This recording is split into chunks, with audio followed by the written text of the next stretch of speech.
Good morning from the Sheffield Maker Shop once again. So I brought my sketchbook as always, so I'm gonna, between the quiet times when there's no customers, I'm gonna draw the people at the cafe as usual, but it's Friday today. When you watch this it's not, but today is, and Friday can be deceptively busy because even though it's not a Saturday or Sunday like a weekend day, it's still normally, well, it can still be as busy as a weekend day. So I mean, we'll see what we get done. It's cold though, it's bitterly cold. I'm gonna have to put that heating back on. I turned the heating off because it's so rackety and I wanted to talk to you, hello. But now I'm gonna have to put it back on and maybe see if I can get some other kind of heating plugged in somewhere because customers need to be warm.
So today I brought in some pencils that I never use, and this is because I'm going through pencils at a rate of knots and I have so many pencils. So while I'm just sketching quickly, sketching a lot, especially in the Sheffield Maker Shop, I do sketch a lot because there are lots of people out there to draw. So while I'm doing that, I might as well be using the pencils that I don't really use that often and saving my favourite ones, which are the polychromos, for, you know, when all these are used up, because otherwise these are just wasted then. And one thing I've noticed really is, so these are, two of them are the Derwent Artist pencils, and then one of them is Faber-Castell Gold-Faber Aqua, which I'm assuming is a water-soluble one. I've got so many of these artist pencils and they break so easily. Anyway, I'm gonna get back to sketching people. Maybe have some lunch.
continues to be a cold day. I'm just making a cuppa, and I thought I would just show you some of the drawings that I've done. So I've managed to capture a few kids today, not actually capture kids like the child capture in whatever the program is, Bed Knobs and Broomsticks, whatever that program is. I mean, on my page. So I've got a little girl there who was at the cafe, and also this one, which is a kid who ran into the shop, completely just full of joy about running away from her mum. Anyway, so I thought I'd share a little tip about how to draw kids and to make them look like kids and not just make them look like small adults. Okay, so in kids, there's a couple of things to pay attention to when you're drawing. Their head size is bigger, basically, in their body. So, for instance, this one, there's 1, 2, like 3 head sizes I've done there. But when you're looking at adults, there are a lot more head to body ratios, if that makes sense. So this is like, there's one head size, 1, 2, 3, 4, 5, 6, you could maybe go to 7 or 8 with an adult. So that's one thing to bear in mind, that kids have got bigger heads. Also, one thing I've been told, which I try and bear in mind just to make their head a bit more childlike, is that kids seem to have a much, especially the younger they are, like babies, have a much like more prominent kind of forehead and like a bigger area above their eyes. As with adults, our eyes are in the middle of our heads, even though it always looks like they're a little bit higher because of our hairline. But it's something about the younger they are, they've got a bigger kind of forehead area. So that's something else to bear in mind. And then the final thing is, you see this triangle here that's created if you drew a line between those eyes and that nose. So for instance, if I did I'll do it on another page. If I did 2 eyes and then a nose down here, this triangle is much bigger, and that would be an adult face. But this one, if I did the eyes and the nose closer, that would be a child's face. So if you're trying to make it look like a kid's face, make that triangle between the nose and the eyes smaller. And if you're trying to make it look like an adult's face, make that triangle longer or bigger. Kids' noses are smaller than adults' noses. And also, as we age, our noses and our ears get bigger and bigger. So, just something to bear in mind. I've had to shut the door. It is too cold. It's just too cold. There's no one out there to draw anyway. I don't know what that sound is. I think we're haunted.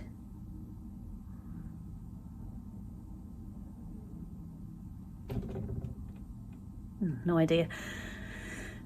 Probably air in the pipes. Who knows? I've got a good hour left. Hour and a half left. I hope some people come and sit down there so I can draw them. In fact, I think someone is. I may carry on. He may just be adjusting something in his bags. I'll see. If he is sitting down for a cuppa, I'm going to have to open the door. So maybe it might be glove time. It might be glove time in the shop.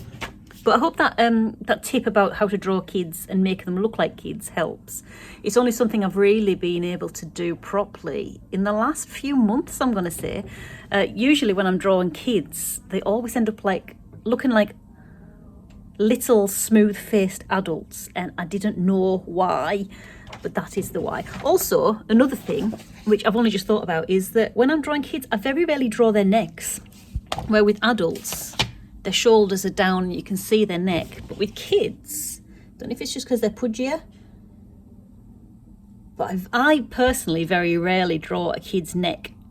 I suppose it depends how old they are. I mean, the older they are, they kind of start opening up a little bit, and their head gets a bit smaller the older they are, and all that stuff.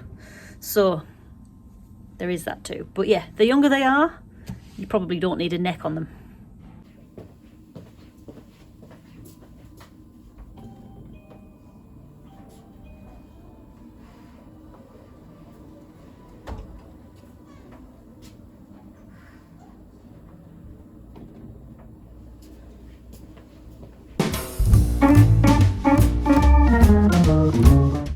can't see a goddamn thing out there. But I have figured out what the sound is. It's the pipe. Look at this.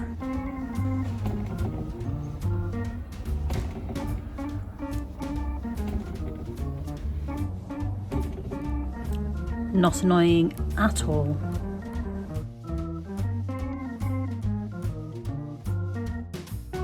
So it's almost closing time now. I just wanted to pop on and show you how much of the pencils I used.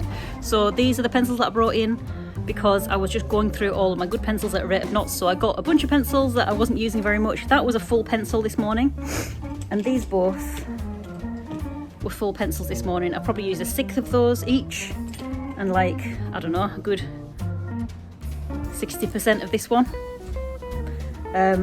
So this is my call to you to use those materials that are just hanging around and gathering dust, and you could be A, making them valuable and useful, B, and getting them out your studio, and C, saving your more favoured pencils and art materials by just using up what you've got. So it's my challenge to you.